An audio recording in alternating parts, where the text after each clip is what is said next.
ain't got there. I want to do a song with you. My first feature ever. So I'm writing it like 2 weeks before I leave from up there. Like, man, when I come home, I'm just gotta lay it down. Crash it. Yeah. So I get back here. I do the song called Power with Live. It goes great. Like, I'm like, all right. So he already has a ship moving with him and his homies, which is another guy that went to school with us, and then Spitter. So when I come home, like, I'm the new guy. Yeah. Or whatever. So I'm like, all right, cool. Boom. So we do that song, we do a cover, the Yo Gotti and T.I. cover. I'm like, all right, boom, this is cool. But I'm still not I never wanted to be the forefront. Like, I always wanted to manage. So I was like, man, I'll manage y'all, like, because I know a lot of people. Okay. Semi cool, semi popular, whatever. Like, man, I know enough people like to get us where we need to go. It's like, nah, bro, you rapping. So from that day forward, you know what I'm saying, I just been taking it serious and putting the pieces together. We formed a group called the Summer Runners. Just the umbrella. We all, individual artists, but together we're a collective. And we just been moving like that ever since. That's what's up, man. Let's hear some of your music though. Let's look at To the Bank. To the Bank. Take directions from a blind man because he know the streets. These pen and pad the only thing that I confide in. My back against the wall because I know defeat. Fuck a foul, shit, I'm going for 3. My team winning, kinda shaky in the beginning. Put it off by the 8th ending. No handout Jones. They love it more when you work for it. Saturday morning, I'm on my 3rd tour. The block pumping, it was fiends by the corner store. Blade between my teeth and my jaw, shit, I'm ready for war. Stump down. And I was raised by the front line. Death before dishonor, being questioned by one time. I done seen it all. From fist fights to shootouts. Seen blood bite the curb and made blood move out. And then I jumped down with the other side. Now, you're saying you were more interested in doing management and being behind the scenes. Yeah. How does that transfer over now to being at the forefront? Like, are you one of those people that now wants to be at the forefront? Or do you still feel more comfortable with the behind the scenes? I embrace my role. You know what I'm saying? I embrace it. I've always been a leader. Okay.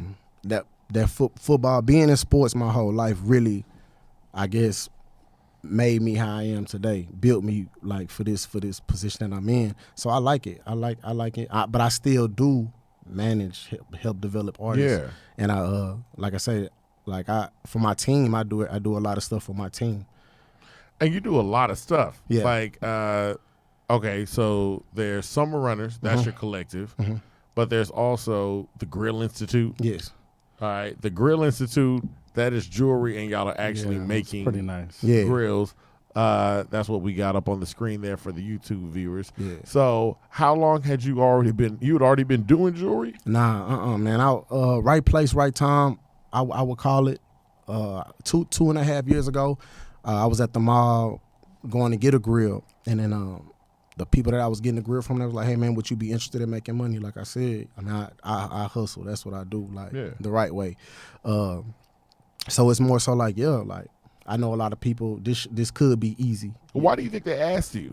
They asked a lot of people. Oh, okay. Now that oh no, I'm like, was it something standing out there? Nah. Hey man, you want to sell the grill? I see something. Not that I work like you got the grill.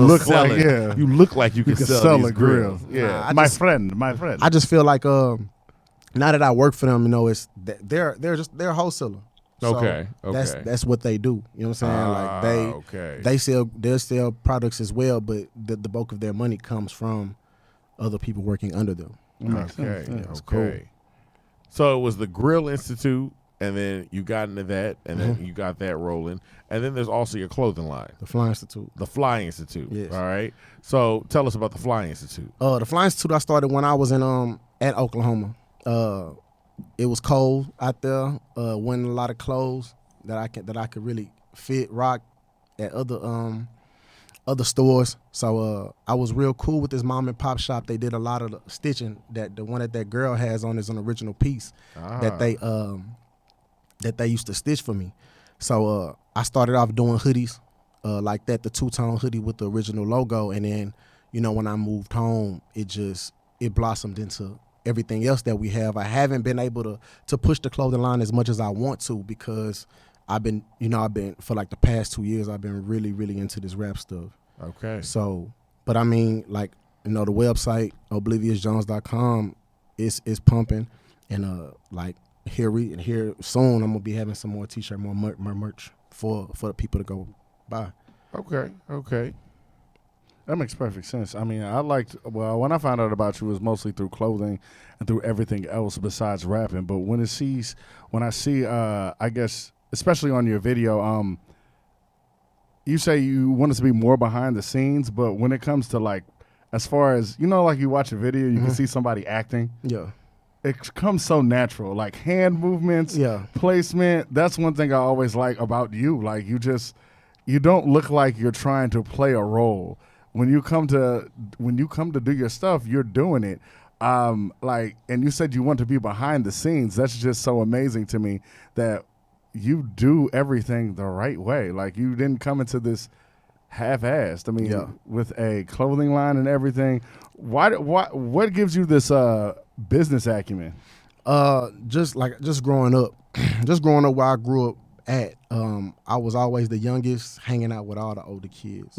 Older guys. So, I mean, just learning a lot, watching, being very observant, and just learning what not to do. I watched a lot of people, like, go off the side. And So you from Bradgate, huh? from Bradgate, yeah. I got partners in Bradgate. Yeah. So I'm from the townhomes. So okay. Yeah. So, I mean, just growing up there, even when I did get into stuff, like, it was more so, say, bro, like, we got to take you home. You got a game tomorrow. That's cool. All right, boom. Because, I mean, to the people where I'm from, like, what I'm saying, I was supposed to make it out. Well, I did make it out, but, I was supposed to be the NFL player with the hoop. So, but, I'm doing this. And for the audio listeners, too, how tall are you? I'm 5'11". Okay, but you seem like you're much more massive than that. Yeah, I used to be like 100 pounds heavier. Okay. Yeah. I used to be 100 pounds heavier. So golly. So yeah, I was a big dude. Yeah. Because I mean, still your presence when you came in, like, hey, what's happening? I was like, if he punches me one time, it's gonna really hurt. Yeah, we don't need all that. But as far as, like, the clothing line, everything else that I do, like, I plant a lot of seeds. Yeah. You know what I'm saying? So, like, people ask me now, it's just like I'm just waiting for the harvest. And I feel like once one pops, then everything else, like, once the rap pops, then people, I'm like, oh, he does jewelry too. Yeah. He's a face I can trust. Oh, he does T-shirts as well. Boom, I'm a one-stop shop. I'm ready to go.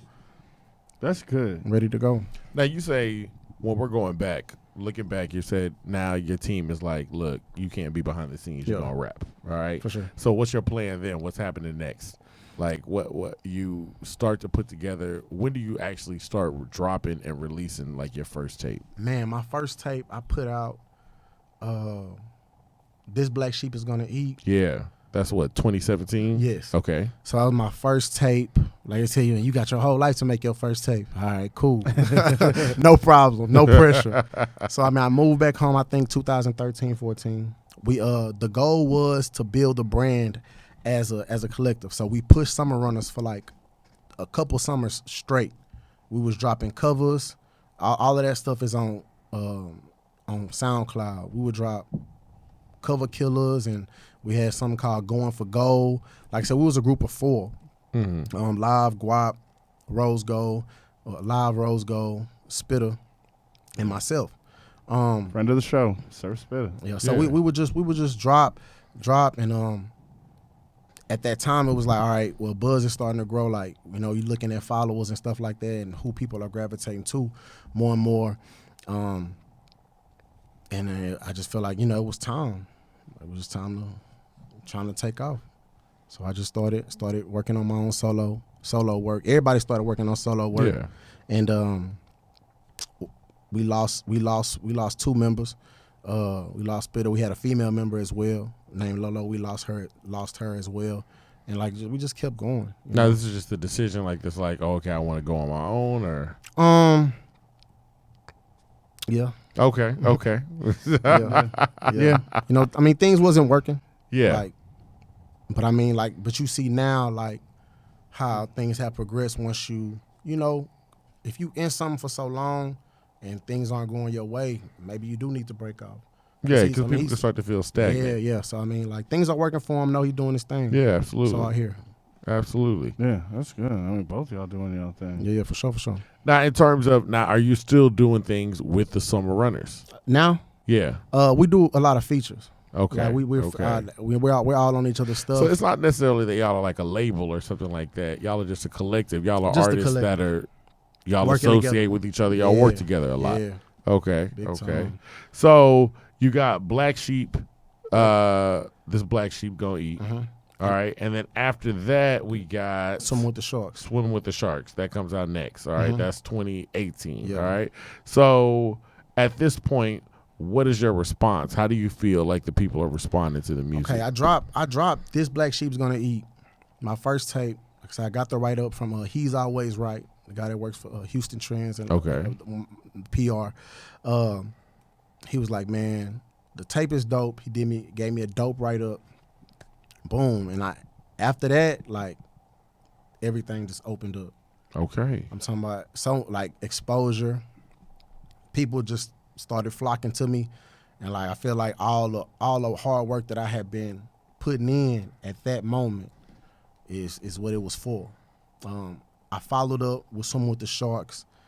That tape, I dropped that tape on June 1st. My son was a stillborn, passed away. I dropped it that day in the hospital. They loved it. I did, I think, 10,000 streams in a month and a half, 2 months. Still counting to this day. Still getting a lot of plays. I feel like that put me where I needed to be. Now people are, that's when I met the Amy's. I met Amy in between the first and second tape. Started doing her shows, and just doing more and more shows, going in and out of town, and just building that buzz. Now, was it always planned? Because you said your son, he passed away stillborn. Was it already planned to drop the tape that day, or was it a? I was gonna drop the tape. It was ready to go. I had the artwork, and I knew we knew that he had stopped. His heartbeat had stopped. Okay. 2 days prior. Oh wow! Wow. So she had to wait, and stuff like that. So, we was in the hospital room, and I was like, man, I'm gonna drop it because I had a song on there for him, like it was pretty much telling people that I was having a son. Okay. Yeah. Okay. So when he was born, when he stopped breathing, I was like, man, might as well put it out. So just for the world, birth. Now, what was that like? I guess we're going back to that day. We're talking about your experience and loss, but at the same time, you're releasing this music that I'm sure you've been working on for quite some time. I mean, it sucks. It sucks. It didn't hit me hard then. Like, I've experienced so much death in my life, so much from like friends, really just friends passing away. I lose family members, but just people that you're close to. Yeah. So I mean, I'm not gonna say I'm numb to it. It hurts more now, cause it's like, he passed away last year, so it's like, this would have been his first Christmas, or this would have been his first Thanksgiving. Okay. You know what I'm saying? Okay. Or he would have been one. So my daughter was born on the 20th. I think he was supposed to be born my birthday 9/11. So between 9/11 and 9/15, his original birthday. So he would have been one, and then my daughter would have been born a couple of days after. So, I mean, just with that being like hanging over my head, it was just like, man, you just got to go harder. You got to go harder, which brings me to 7200. Yeah. Where I'm from, Brygate, 7200, Brygate Townhomes. That tape is more vulnerable. It's more open. I really don't talk a lot. I just put it in the music. So like at a time, my lady was just like, "Are you okay? Are you fine?" I'm just like, "Yeah, I'm straight." Like I'm dealing with it, how I deal with it. But the tape, I talk about, just losing him and how mad I am at God. Like just like, how could you? You know what I'm saying? And stuff like that. But when I dropped that tape, it was received well. I didn't want to drop it, just for the simple fact that I've never been that vulnerable. I'm more so about, bars, storytelling, and just, lyrics. But that tape is just me, like really just telling you how I grew up, where I grew up at, and just basically the stuff that I saw on a day-to-day basis. How'd your fans respond to that like level of vulnerability? Man, they loved it. We did I just looked at the numbers before I got here. 26,000 streams. Okay, that's good. You know what I'm saying? We did 20,000 in the first month. So I mean, they loved it, and I was just, I mean, it's cool because I grew up on Zero. You know that the old road. Yeah. So it's just like, but I never wanted to be that rapper. I never wanted to be that guy. You didn't want to be I Found Me. Yeah. I didn't. So like now.